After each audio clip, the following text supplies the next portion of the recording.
Hello, नमस्कार। आजकल का माहौल देखकर यही लगता है कि जिसकी इम्यूनिटी ज़्यादा है वह उतना ही सुरक्षित है। बच्चों से लेकर बूढ़ों तक हर किसी को अपनी इम्यूनिटी बढ़ाने की बहुत ही ज़रूरत है। आयुर्वेद के तरीके से इम्यूनिटी कैसे बढ़ाई जा सकती है, आइए चलिए देखते हैं।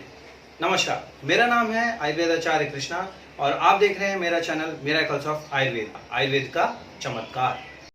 आयुर्वेद में रोगों से लड़ने की क्षमता को ओज कहा जाता है और वेस्टर्न साइंस इसे इम्यूनिटी सिस्टम कहता है। तो आइए चलिए जानते हैं कि आयुर्वेद क्या कहता है।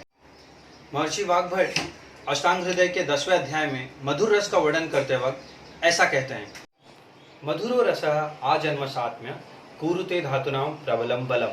इसका अर्थ यह है कि जैसे माता का दूध आजन्म साथ में बचपन से लेकर मृत्यु तक हमें साथ में होता है, वैसे ही मधुर रस भी हमें बचपन से लेकर मृत्यु तक साथ में होता है। कुरुते धातुना प्रबलम बलम, इसका अर्थ यह है कि यह हमारे धातुओं को प्रबल करता है।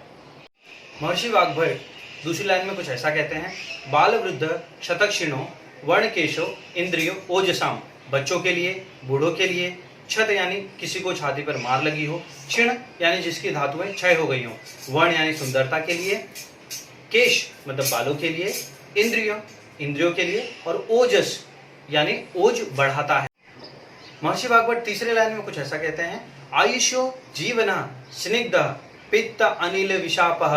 यह आयुष देने वाला है, अर्थात हमें हमारी आयु बढ़ाता है। स्निग्ध होता है, पित्त अनिल विशापः, पित्त अनिल अर्थात वात, विष इन सबको मारता है। अब हमने ये तो जान लिया कि आयुर्वेद ने मधुर रस में ऐसा कहा है कि हमारा ओज बढ़ सकता है मधुर रस से, जैसा कि महर्षि वाग्भट ने हमें समझाया।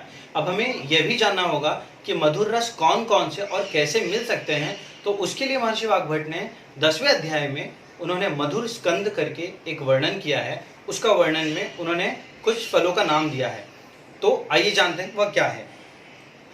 घृत मतलब घी, सोना, गुड़, अखरोट, केला, दालचीनी, नारियल, तालफल, शतावरी, चिरौंजी, दूध, ईख, गोखरू, मधु, मुनक्का, इन सबको मधुर स्कंद में डाला है और इन सबको खाने से हमारा ओज बढ़ेगा, ऐसा महर्षि वाग्भट का कहना है।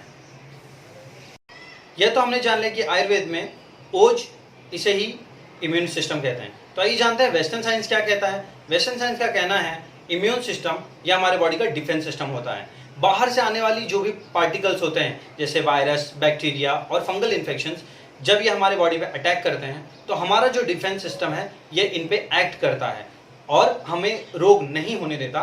इसे इम्यून सिस्टम कहते हैं। तो अब इम्यून सिस्टम हमारे बॉडी में कहाँ कहाँ पाया जाता है। अब हमारे शरीर में इम्यून सिस्टम जैसे कि हमारा थाइमस ग्लैंड है, जितने भी लिम्फेटिक सिस्टम्स हैं, बोन मैरो में, स्प्लीन में, हमारे ब्लड के अंदर वाइट ब्लड सेल्स हैं, यह सब हमारे लिए इम्यून सिस्टम का काम करते हैं। तो आइए अब मैं आपको बताता हूं कि वेस्टर्न साइंस कहता है कि इम्यून सिस्टम दो टाइप के होते हैं। पहला होता है इनेट नॉन स्पेसिफिक इम्यून सिस्टम, दूसरा होता है एक्वायर्ड या फिर स्पेसिफिक इम्यून सिस्टम। अब इनेट या फिर नॉन स्पेसिफिक इम्यून सिस्टम क्या होता है।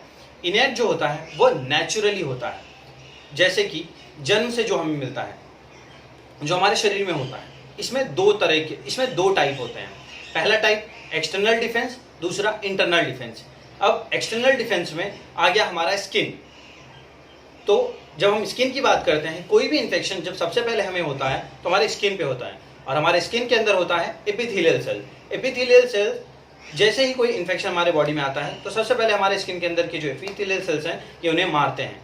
तो ये मुंह, कान, यहाँ पर जो भी म्यूकस ग्लैंड होते हैं, जैसे ही इनका संपर्क किसी भी इन्फेक्शन से होता है तो यह म्यूकस ग्लैंड एक्टिवेट होते हैं और इनसे निकलने वाले म्यूकस सेल्स इन सारे इन्फेक्शंस को मारते हैं।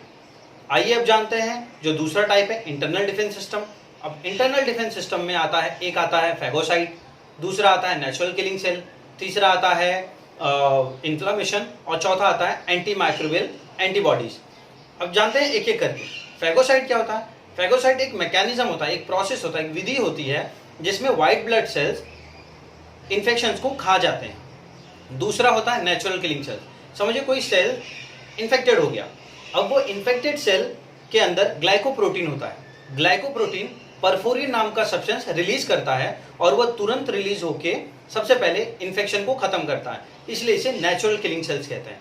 तीसरा होता है इन्फ्लामेशन। इन्फ्लामेशन जब भी होता है वहां पे न्यूट्रोफिल और मोनोसाइट्स ये तुरंत रिलीज होते हैं और ये इन्फेक्शन को मारते हैं। चौथा होता है एंटी माइक्रोबियल एंटीबॉडीज। हमारी बॉडी में बहुत सारे एंटी माइक्रोबियल ऑलरेडी मौजूद हैं जो कि आने वाले इन्फेक्शन से लड़ते हैं। ये तो हो गया इनेट या फिर नॉन स्पेसिफिक इम्यून सिस्टम। आइए अब जानते हैं दूसरा, एक्वायर्ड या फिर स्पेसिफिक इम्यून सिस्टम। एक्वायर्ड अर्थात जो हमें बाहर से मिलता है। इसमें पहला हम ले लेते हैं वैक्सीन। जैसे हम बचपन से बच्चों को टीकाकरण करवाते हैं उसे वैक्सीन कहते हैं। जो टीकाकरण होता है उसमें तरह तरह के वैक्सीन होते हैं। जैसे किसी को पोलियो की वायरस से इन्फेक्शन ना हो इसलिए हम उसे पोलियो का ड्रॉप देते हैं। तो ये तो हो गया वैक्सीन। अभी कोरोना वायरस की बात चल रही थी तो कोरोना वायरस में भी वैक्सीन बनाई जा रही हैं, तो ये भी एक तरह का वैक्सीन है जो कि एक्वायर्ड के अंदर आता है। अब यह तो हमने जान लिया कि आयुर्वेद और वेस्टर्न साइंस क्या कहता है। अब कुछ आहार विहार का भी पालन कर लेते हैं। तो आइए पहला जानते हैं, अल्कोहल और स्मोकिंग ये हमारे इम्यून सिस्टम को कम करते हैं। रेगुलर एक्सरसाइज, व्यायाम, योगा, प्राणायाम करने से हमारा इम्यून सिस्टम बढ़ सकता है। तो और अच्छे अच्छे खान पीन भी करते रहना चाहिए, अच्छी निद्रा लेनी चाहिए और स्ट्रेस यानी कि चिंता नहीं करना चाहिए। आयुर्वेद के ऐसे ही बहुत सी जानकारियों के लिए प्लीज़ हमारे चैनल को सब्सक्राइब जरूर कीजिए। घर पर रहें, स्वस्थ रहें। धन्यवाद।